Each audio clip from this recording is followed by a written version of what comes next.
Chapter 1: A Tale of Mist and Ambition. 1809 to 1819, from Hamburg's fog to Berlin's horizon. In a bustling port city wrapped in fog and night, a story began to unfold, one of family, fortune, and fleeting dreams. The year was 1805, and Hamburg stood as a proud jewel of trade and shipbuilding, its streets alive with the hum of nearly 100,000 souls. A free city, tied to the old Hanseatic League, it thrived apart from the squabbles of its neighbors. Here, two brothers, Joseph and Abraham Mendelssohn, set out to carve their place in the world. With ambition in their hearts, they founded Gebrüder Mendelssohn and Company, a banking venture that promised to weave their names into the fabric of Hamburg's prosperity. The brothers weren't alone in their trade. Years before, another figure had walked these same cobblestone streets, Salomon Heine, a banker whose shrewd dealings would one day leave him a fortune worth 41 million francs.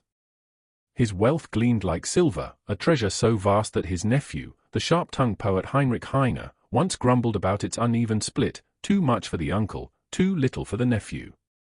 Salomon moved in the same circles as Joseph and Abraham, even calling Abraham his dearest friend. Yet, while Salomon's star rose steadily, the Mendelssohn brothers' tale took a different turn. Their bank stood proudly on Gross Michaelisstrasse, marked by the humble number 71A. Nearby, just behind the towering Michaeliskirche, was their winter home at number 14, a three-story haven of warmth and family. It was here, in this unassuming house, that Abraham and his wife Lea welcomed a son destined for greatness, Felix Mendelssohn Bartholdy. The household buzzed with life, shared with Joseph, his wife Henriette, and their boys, Benjamin and Alexander. For a time, it seemed the Mendelssohns had rooted themselves in Hamburg's soil. But fate, like the tides that swelled the city's harbors, had other plans. 6 years after opening their bank, in 1811, the French swept in, claiming Hamburg as their own. The free city was no longer free, and the brothers' dreams dissolved in the upheaval. With heavy hearts, they packed up their lives and returned to Berlin, leaving behind the buildings that had cradled their hopes. Those structures, both the bank and the home, are lost to time now, erased from Hamburg's map. Yet, in their day, they left a mark on those who knew them.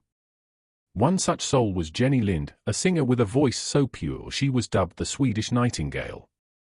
Years later, when Felix Mendelssohn Bartholdy's life ended in 1847, her grief ran deep. She laid down his music, unable to bear its notes, mourning the friend whose genius had once filled her performances. It wasn't until 1869, alongside her husband Otto Goldschmidt, that she found her way back to his melodies. The house on Gross Michaelisstrasse had inspired her too, its memory lingered as a quiet monument to a composer who'd touched the world. And so, the Mendelssohns chapter in Hamburg closed, a brief but vivid thread in a larger tapestry.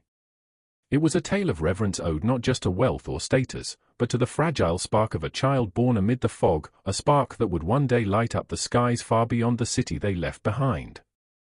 In the early 19th century, Abraham and Lea Mendelssohn built their family life across two distinct yet neighboring communities, Hamburg, a thriving German port city, and Altona, a tolerant Danish enclave just to its west. Seeking a peaceful retreat from Hamburg's urban bustle, the couple established a summer residence in Neumühlen, a scenic area within Altona. Known as Martin's Mill after its previous occupant, Daniel Martins, this cottage became their haven starting in 1805. Altona's progressive atmosphere set it apart from Hamburg. It welcomed diverse religious groups, French Huguenots, Dutch Mennonites, and Jews from Spain, Portugal, and Germany, allowing public worship that was forbidden in Hamburg, where Jews like the Mendelssohns practiced their faith privately due to the absence of synagogues. This tolerance may have drawn Abraham's mother, Fromet, to spend her final years in Altona, possibly influencing her son's decision to settle nearby. Mirroring the habits of wealthy merchants like Salomon Heine, who owned a grand summer house in Altona, Abraham and Lea split their time between the two cities. Their Hamburg home at number 14 Gross Michaelisstrasse became the birthplace of 3 of their 4 children, Fanny, born on November 14, 1805, Felix, on February 3, 1809, and Rebecca, on April 1, 1811. Remarkably, this same address welcomed Ferdinand David on June 19, 1810, who would later rise to prominence as Felix Mendelssohn's concertmaster with the Gewandhaus Orchestra in Leipzig. A letter from Abraham to his mother-in-law, dated November 15, 1805, captures the joy of Fanny's arrival the previous day, with Lea playfully noting her newborn daughter's bark fugal fingers, a prescient hint at the musical genius that would define the Mendelssohn legacy. This personal milestone unfolded against a dramatic historical backdrop. On the day Fanny was born, Napoleon Bonaparte entered Vienna triumphantly, fresh from his victory over the Austrians at Ulm. Prussia, initially neutral, and Hamburg, an independent trading hub, were spared immediate disruption, allowing merchants to continue their commerce relatively unhindered. But this fragile stability unraveled in July 1806 when Napoleon formed the Confederation of the Rhine, aligning 16 German states under French control. This bold move provoked Prussia's King Frederick William III to mobilize his army and demand the Confederation's dissolution. Instead, disaster struck on October 14, 1806. Napoleon outmaneuvered and defeated the Prussian forces at Jena, while Marshal Louis Davout crushed a larger Prussian army at Austerlitz. Within weeks, Napoleon imposed the Continental System, a sweeping embargo aimed at strangling English trade by declaring English subjects and goods in French territories as prisoners of war and contraband. For the Mendelssohns, a family tied to commerce and banking, these shifts likely brought economic uncertainty. Years later, the significance of number 14 Gross Michaelisstrasse was honored with a commemorative marble tablet placed above its entrance, a tribute to the musical luminaries born there. This marker stood as a quiet testament to the family's legacy until 1936, when the Nazis, in their campaign to erase Jewish heritage, removed it, an act that underscored the persecution that would soon engulf countless families like the Mendelssohns. Thus, the story of Abraham and Lea Mendelssohn intertwines domestic joys with the turbulence of a Europe reshaped by war and ideology, their lives in Hamburg and Altona reflecting both resilience and the enduring power of their cultural contributions. In the summer of 1805, Abraham and Lea Mendelssohn found a retreat from the clamor of Hamburg in a quaint cottage nestled in Neumühlen, a serene corner of Altona. This Danish enclave, just a stone's throw from Hamburg, buzzed with merchants peddling duty-free goods and offered a rare sanctuary for diverse faiths.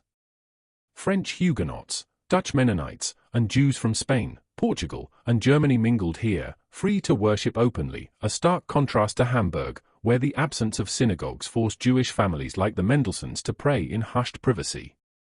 The cottage, affectionately called Martin's Mill after its former resident Daniel Martins, became their seasonal escape.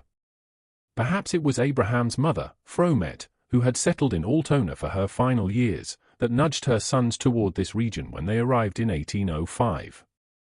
Life for Abraham and Lea unfolded across two worlds. In Hamburg, their home at number 14 Gross Michaelisstrasse anchored their growing family, while Martin's Mill offered a breezy summer respite. They weren't alone in this dual existence. Salomon Heine, a wealthy friend with a grand Altona estate, lived similarly, though his opulence far outshone their modest means. Within the walls of their Hamburg residence, joy blossomed with the births of their children. Fanny arrived on November 14, 1805, followed by Felix on February 3, 1809, and Rebecca on April 1, 1811. The same house welcomed another future luminary, Ferdinand David, born on June 19, 1810, who would one day lead the orchestra under Felix's baton in Leipzig. A letter from Abraham to his mother-in-law, penned on November 15, 1805, captures the delight of Fanny's birth the day before. Lea, ever observant, marveled at her daughter's tiny hands, calling them fugal fingers fit for a Bach melody, a playful prophecy of the musical brilliance to come. That same day, far beyond Hamburg's borders, Napoleon strode into Vienna, his victory at Ulm still ringing in the air. Prussia held its breath in neutrality, and Hamburg, a free port, sailed on with its trade unhindered, for now. But the winds of change blew swiftly. By July 1806, Napoleon reshaped the German landscape, forging the Confederation of the Rhine from 16 unwilling states. French boots now trod German soil, stirring Prussia's drowsy King Frederick William III to action. He demanded the Confederation's end, but Napoleon answered with force. On October 14, the Prussian army crumbled at Jena, outsmarted by the Emperor, while Marshal Louis Davout shattered another Prussian force at Austerlitz. In mere weeks, Napoleon unveiled the Continental System, a blockade to choke England's trade lifeline. English ships, goods, and souls in French lands became spoils of war, though France's navy lagged behind its ambition. Years later, the legacy of No. 14 Gross Michaelisstrasse earned a lasting tribute, a marble tablet affixed above its entrance, honoring the musical giants born there. It gleamed as a quiet sentinel until 1936, when the Nazis, intent on erasing Jewish traces, tore it down. What began as a family story of hope and harmony in Hamburg and Altona thus bore witness to both the brilliance of creation and the shadow of destruction, woven into the broader tapestry of a turbulent age. Shadows of Empire, the Mendelssohns in a changing Hamburg. As Napoleon's grip tightened on Europe, Hamburg, a city once buoyant with the wealth of free trade, found itself sinking under French rule. Though France lacked the ships to choke the seas, the continental system's decrees hit hard, turning thriving merchants into paupers overnight. Fortunes built on open commerce vanished as Hamburg's independence slipped away, replaced by a parade of French overseers. By 1810, Napoleon's civil code ruled the city's courts, and its young men were pressed into the French navy. On January 1, 1811, the final blow landed. Hamburg was declared a French territory. Marshal Louis Davout, the fearsome Duke of Auerstadt, arrived that year, a stern enforcer of the emperor's will, vowing Hamburg's fate to Napoleon's star. Under his watch, the city morphed into a haven for smugglers, where blockade runners thrived with a wink from corrupt officials. For Gebruder Mendelssohn and Company, the banking firm of brothers Joseph and Abraham, these years remain a murky chapter. How they weathered the storm isn't fully told, but glimpses emerge. Among their clients was Alexander von Humboldt, the famed explorer whose grand journey through South and Central America had left him strapped for cash by 1809. Watched by French spies and teetering on ruin, he turned to the Mendelssohns for credit, a lifeline to steady his finances. The brothers also dabbled in the risky game of insuring goods amidst the chaos. Meanwhile, their Berlin branch flourished, its reach stretching to Amsterdam, London, Lyon, Paris, Riga, Warsaw, and Vienna by 1806. Lea Mendelssohn, tied to the wealthy Itzig family, brought her own strength to the table. Her account alone yielded nearly 7,000 thalers a year, bolstering the firm's footing. Amid this upheaval, life at No. 14 Gross Michaelisstrasse carried on. When Felix Mendelssohn Bartholdy entered the world on February 3, 1809, Hamburg had yet to feel the full weight of French domination.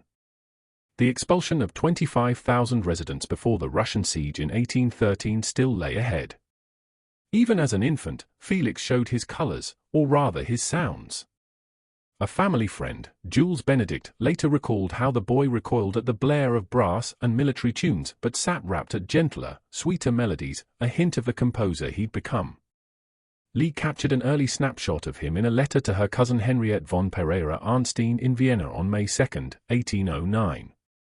"Tomorrow my little son turns 3 months," she wrote. "He's a charming boy and looks to outshine Fanny in beauty."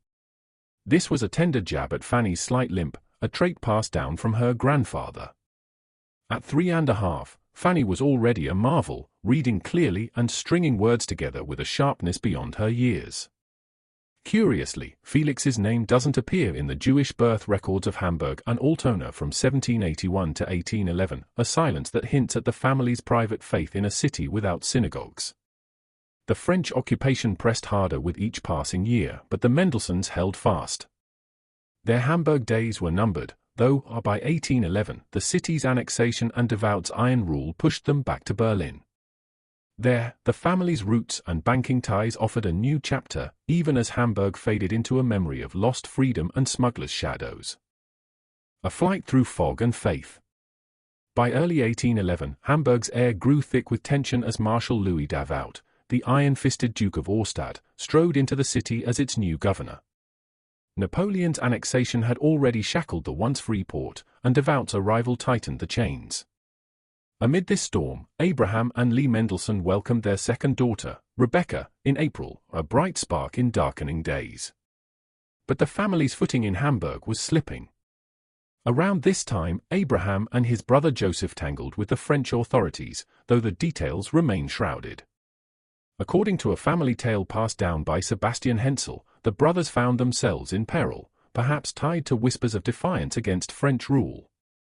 One night, cloaked in mist and shadow, they donned disguises and fled, their path winding back to Berlin under the cover of darkness. What sparked their escape remains a mystery. Hensel's account offers no clues about their crime or the exact moment they reached safety. Yet, 2 records hint it was late June 1811 when they slipped away, leaving Hamburg's turmoil behind. The move marked a turning point, not just in place, but in spirit. Abraham, wrestling with his heritage, had chosen a different path for his children. Years later, in October 1821, composer Carl Friedrich Zelter wrote to Goethe about his prized pupil, Felix Mendelssohn Bartholdy, calling him the son of a Jew, but no Jew himself. Zelter marveled at Abraham's bold choice to forego circumcision and raise his sons outside Jewish tradition, a decision he saw as rare and remarkable.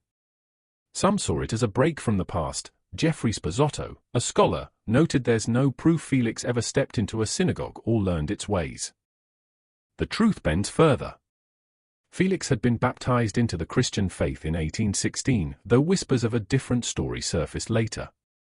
A Viennese review of a Berlin concert on December 5, 1822, hailed the 13-year-old Felix as a prodigy born and raised in our Lutheran religion. Perhaps Abraham, who himself embraced Christianity in October 1822, let this half-truth drift into the world. It painted a tidy picture, aligning the family with Berlin's Lutheran fold, even if the timeline didn't quite match. Back in Hamburg, before their flight, life had carried a quieter rhythm. Felix, born in 1809, grew into a boy who shunned the brassy clamor of military bands but leaned into soft, refined tunes, a sign of the genius brewing within. Fanny, his older sister, dazzled early, reading and speaking with clarity by age 3.5. Their Hamburg home at number 14 Gross Michaelisstrasse had been a cradle of promise, but the French shadow drove them out. Years later, fate twisted again. After Napoleon's empire crumbled, the Mendelssohn sister Henriette found herself in Paris, governess to General Sebastiani's family, and neighbor to none other than Davout. The once dreaded marshal, scourge of the north, had softened into a man who barely dared nudge a servant without his wife's nod. Henriette wrote of the irony: this tyrant, whose orders had sown misery, now bowed to a sterner household ruler.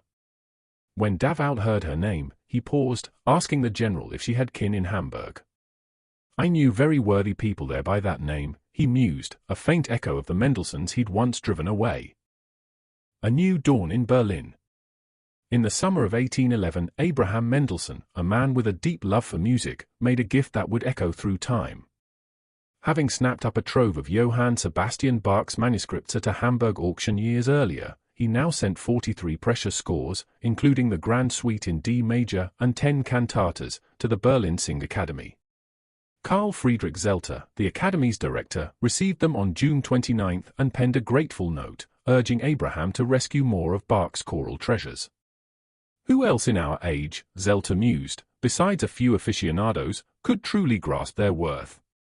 This act hinted that Abraham might still have been in Hamburg in late June, but by July 1, he and his brother Joseph stood in Berlin, ready to turn a page. That day, the brothers met with their quiet partner, Joseph Frankel, to sign a deal dissolving their Hamburg and Berlin firms by year's end, December 31, 1811. The French stranglehold on Hamburg had shifted their world, and a fresh start beckoned. On January 8, 1812, they forged a new pact for J. and A. Mendelssohn, splitting profits and losses 3 ways under changed circumstances. Their first Berlin home is a bit of a mystery, but records suggest they settled at Markgrafenstrasse No. 48, a property tied to Pastor Stedman, before moving to New Promenade No. 7, a house owned since 1812 by Lea's mother, Lea Salomon Bartholdy. It sat snugly between the Spree River and Berkshire, marked a new anchor for their uprooted lives. Berlin brought both trials and triumphs. Lea's family ties to the French ambassador smoothed some paths for the brothers' business, but the Prussian state soon came knocking. In March 1812, as Napoleon geared up for his Russian gamble, J. and A. Mendelssohn faced a 15,000 thaler levy to fund the campaign. When more demands followed, the brothers dug in their heels, refusing to budge, and paid a hefty 25,000 thaler fine instead. That same month, a brighter note sounded. The Prussian king's edict of emancipation lifted old burdens on Jewish citizens, granting rights long denied. On October 30, Abraham and Lea welcomed their second son, Paul, into a world tilting on its axis. Napoleon, unable to bend Tsar Alexander to his will, had begun his retreat from Moscow, a retreat that unraveled into a frantic dash through Russia's brutal winter, harried by enemy strikes. By December, he limped back to Paris with just a shred of his Grande Army, 100,000 of the 600,000 who'd marched east. Abraham Mendelssohn threw his weight behind the war too. He funded a military hospital, kitted out volunteers, and later earned a seat on Berlin's city council for his efforts. His brother Joseph aided the cause, ensuring young fighters like Benjamin and Philip stood ready. As the Prussian spirit swelled, patriots rallied. After Napoleon's Russian debacle, Minister Hardenberg's call for volunteers in February 1813 had lit the fuse, and by March 17, the king joined the Tsar to wage war on France. J.A. Mendelssohn had already played their part, secretly arranging 40,000 Austrian flintlocks for the Prussian ranks. Amid the chaos, a quieter moment emerged. August Grahl, a Mecklenburg artist and Benjamin's comrade, sketched the Mendelssohn siblings in delicate, oval miniatures, portraits later copied during the family's 1816 Parisian stay. 7-year-old Felix gazed out with wide, lively eyes, ringlets framing a face hinting at mischief. 11-year-old Fanny, poised and thoughtful, wore earrings and a neat chignon, her calm belying her sharp mind. By March 31, 1814, the tide had turned again. The victorious Allies swept into Paris, forcing a treaty on France as Napoleon abdicated. Philosopher Hegel called it a stunning sight, an immense genius undone by his own hand. Louis XVIII reclaimed the Bourbon throne, and Napoleon's empire shrank to Elba's 86 square miles, a tiny kingdom for a fallen titan. That September, the Congress of Vienna convened to redraw Europe's map. Amid glittering ballrooms, the Allies twirled to the waltz, a bold new dance, prompting Prince de Ligne's quip, "The Congress dances, but doesn't stride." Yet their celebration was short-lived. In March 1815, Napoleon stormed back to Paris, his army rising like a phoenix from the ashes. The Prussian minister issued a fresh call for volunteers in April, and Benjamin Mendelssohn, undaunted, laced up his boots once more. Berlin buzzed with fervor and fear as the fight loomed anew, the Mendelssohns' courage woven into a nation's stand against a relentless foe. Rising from the ashes, a family's transformation. In the summer of 1815, the echoes of cannon fire faded as Marshal Blücher's tardy arrival at Waterloo on June 18 sealed Napoleon's fate. The Corsican's second abdication followed, and he was banished to the remote South Atlantic rock of St. Helena. Prussia emerged from the wreckage as a new power, and with it, the Mendelssohns' fortune soared. Early that year, Abraham and Joseph shifted their banking firm to Berlin's bustling Jagerstrasse, the city's financial heartbeat. There it thrived until the Nazis snuffed it out in 1938. The Second Peace of Paris, signed in November, saddled France with a 5-year Allied occupation and a staggering 700 million franc debt. J.A. Mendelssohn joined forces with the Rothschilds of Frankfurt in a banking coalition to manage these reparations, with payments kicking off on December 1, 1815. By late October, Joseph had settled his family in Paris, opening an office to oversee the flow of funds. Back in Berlin, a quieter but no less pivotal moment unfolded on March 21, 1816. In the family's home, Abraham and Lea watched as Johann Jakob Stedman, a reformed Protestant pastor from the Jerusalem Church, baptized their 4 children. The ceremony was hushed, a secret kept even from Lea's mother, Lea Salomon Bartholdy, who'd cut ties with her son Jacob in 1805 over his own conversion. The baptismal records added a new layer to the children's names. Felix became Jakob Ludwig Felix Mendelssohn Bartholdy, Fanny took on Cecilia, Rebecca became Henriette, and Paul added Hermann. Bella remained in the dark, unaware her grandchildren were Christian, or that Abraham and Lea followed suit in 1822, until at least December 1823. By then, Lea had begun shaping her children's talents. She sat Fanny and Felix at the piano, starting with brisk 5-minute lessons that stretched longer over time. A friend, Julius Benedict, later recalled how she guided them through a full course of study, note by note. Felix's formal schooling started at a private academy on Kronenstrasse, led by Dr. Messo. From 1816 to 1818, his report cards charted a steady climb. At 7, teachers lauded his sharp memory, and on April 1, 1816, his praiseworthy diligence and fine manners bumped him from 4th to 3rd class. 2 years later, Dr. Meso deemed him ready for the top tier. But by July 1818, Abraham saw a different path. Felix has conquered every step of elementary school, he declared. I decided to hire a tutor, one of his favorite instructors from the academy. Private lessons will sharpen his mind and free up time for his gifts. Beyond music, Felix had a budding love for sketching, a passion cramped by the school's rigid hours. So, as Prussia rose and Napoleon faded, the Mendelssohns carved their place in Berlin's new dawn. From banking reparations to baptizing their future, Abraham and Lea built a legacy, quietly at home, boldly in the world, nurturing talents that would soon shine far beyond Jagerstrasse.